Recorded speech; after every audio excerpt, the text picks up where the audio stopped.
had to run and get my queen catcher. This is a queen keeper, and I got mine from Man Lake. I'm sure Dayton has something similar. But I'm going to attempt to find the queen as quickly as I can in here, put her in here for temporary holding, and then I will have free reign of the bees to do what I want with them, because she's safe in this cage. Those are only a few dollars at the store. They look like a little hair clip. That's right. So I'm going to take this here off and put it here. And I'm just going to start pulling frames and find the queen.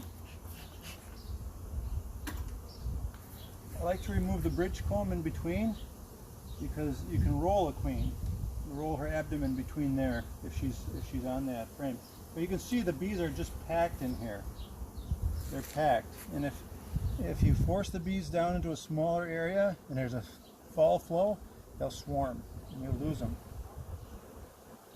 So this is a nice frame of bees right here.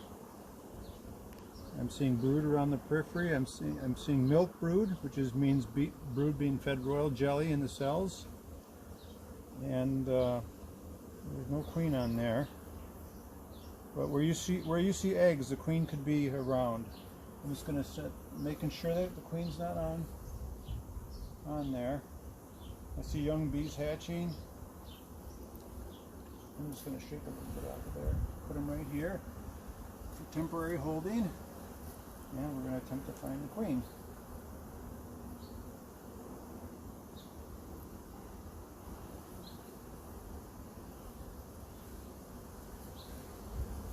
She should have a blue mark. It's one of the new earlier queens I bred earlier on in the season. She's not on that frame. So I kind of formed a bridge here. So she's got to be on either side of the bridge.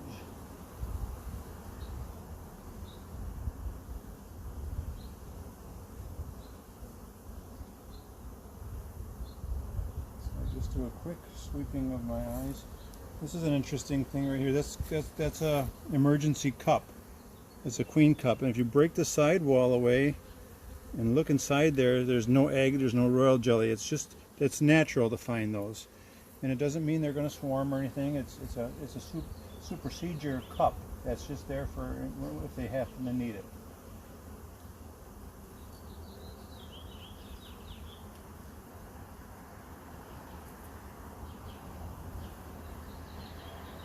Oh, there she is. Oh, she's got a green mark. She's one of last year's queens. So what I'm going to do is I'm going to corral her and just be a helicopter parent and pick her up by the wings like this. Put this frame back in. Here's where I would have dropped everything. And I'm going to simply put her into this. There she is. She's nice and safe in there. Yeah, she looks a little spastic because she's traumatized from getting disturbed, but she's come to right now. Sometimes queens can pass out. Get them, if they pass out, get them immediately back in the hive. So now she's safe here. We know we got the queen. You can give them a little smoke to calm them down. If it was a little chilly out, we'd maybe put her in our pocket to keep her warm. Exactly. Just don't forget her in your pocket. Yep. And them little cages, those little trappy things can break. So I'm going to remove two frames of bees from the brood nest and replace them with foundation ones. So first one we pulled out is a good candidate because that's got a lot of bees hatching plus young bees. So I'm going to place that right here. And you can see on the front of the, I put these together for wintering, so I put a little address, different color duct tape, different shape of duct tape. And I'm going to match the frames. That frame came out here, so I'm going to put this one next to it. It'll nest, and it'll conform to the one next to it. As you can see, it's got plenty of bees, a lot of options for hatching. A lot of nurse bees, a lot of brood on there. So drones, when that hatches out, it's going to fill up the other frames. They can draw that wax out. Okay. You don't need any more than 2 frames. If you got a lot of extra, you can put 3 in there. Another important thing is push these together like this. Oh, that we got right there. Okay, we'll give them a little bit of smoke. And then shaking bees is an important skill to have. To shake bees, I'm going to shake an additional frame on there. Especially if it's kept this in the same yard, all those field bees that are on those two frames will fly back to the parent hive.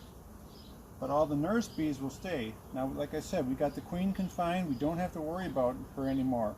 So to shake bees, you give it an initial jar, and then you do a vibrating motion, and then they go in there. I'm going to shake 2 frames for good measure here.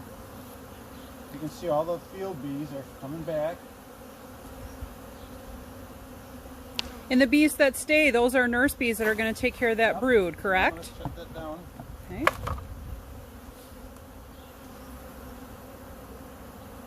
We're getting rid of this, and I don't blame them. Doing major trauma on them. So I'm going to take the 2 frames that we have for foundation, put them right in the middle of the brood nest. Now if I start feeding this hive, like I would be if it was first or second week of August, they can fill this. They'll fill this up with nectar for winter, and they'll very happily draw this comb out. And that when they're actively drawing comb, prevents them from swarming. It's just a matter of getting this to fit in there. Don't forget about your queen. You got to put her back. And make sure you snug your frames from the ends here, equidistance to the ends. Any gapping will form strange drawing patterns. Okay, now let's get Mrs. Queen back in her. She's in here with 2 of her attendants. So all I need to do is open this little door between the 2 frames, and don't slam it shut when she's trying to crawl out. There she goes, down with her family. She went down happy. Shake that out, and it's a done deal basically. So we're just going to put this hive back together. Now normally I'd just put the inner cover on and I'd feed the heck out of them. We still got a couple weeks of the honey flow left, so for practical purposes I'm just going to put this back where it was. Put the super back on and call it good. And then I'll let the nuke be queenless for 24 hours, and then at that point I'll either put a ripe queen cell or a bred queen, preferably bred queen, into that unit. Feed them up heavy and they'll be good. And that's all there is to making this split. Thanks, Rick. Yeah, thank you everyone. Have a good evening.